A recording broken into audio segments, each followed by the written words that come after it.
Hi guys, welcome to my channel. இன்னைக்கு நம்மளோட சேனலில் கேரளா ஸ்டைல் இனிப்பு பணியாரம் தான் பண்ண போகிறோம். இது ரொம்ப ஈஸி அண்ட் ரொம்ப இன்ஸ்டண்ட்டாக நம்ம பண்ணிடலாம். உங்கள் குழந்தைங்களுக்கு ஸ்நாக்ஸ்லாம் வேணும் கேட்டாங்க அப்படின்னா டக்குன்னு செஞ்சு கொடுத்துடலாம், ரொம்ப விரும்பி சாப்பிடுவாங்க. எப்படி செய்யலான்னு பார்க்கறதுக்கு முன்னாடி மறக்காமல் என்னோட சேனலை சப்ஸ்கிரைப் பண்ணிவிட்டு ஃபாலோ பண்ணிக்கோங்க.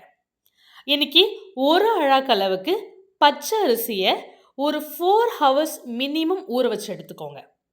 அரிசி நல்லா ஊறின பிறகு இப்போ மிக்ஸி ஜாரில் மாற்றிட்டு இது கூட ஒரு 3லேருந்து 4 மீடியம் சைஸ் வாழைப்பழத்தை ஆட் பண்ணிக்கோங்க.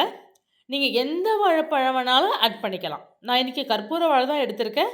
நான் ஒரு குட்டி குட்டியாக இருக்கிறதுனால ஒரு 4 வாழைப்பழம் ஆட் பண்ணிக்கிட்டேன். ஸ்வீட்னஸ்க்கு ஒரு அழாக்கு அரிசிக்கு ஒரு அழாக்கு வெல்லம் போதுமானது. உங்களுக்கு ஸ்வீட் ரொம்ப வேண்டாம் அப்படின்னு நினச்சிங்க அப்படின்னா ஒரு அழாக்கு அரிசிக்கு 3/4 அழாக்கு வெல்லம் போதுமானதாக இருக்கும். கூடவே சிட்டிகை உப்பு போட்டு நல்லா நைஸாக மையாக அரைச்சிக்கோங்க. ஸோ மாவு இந்த கன்சிஸ்டன்சியில் இருக்கணும்.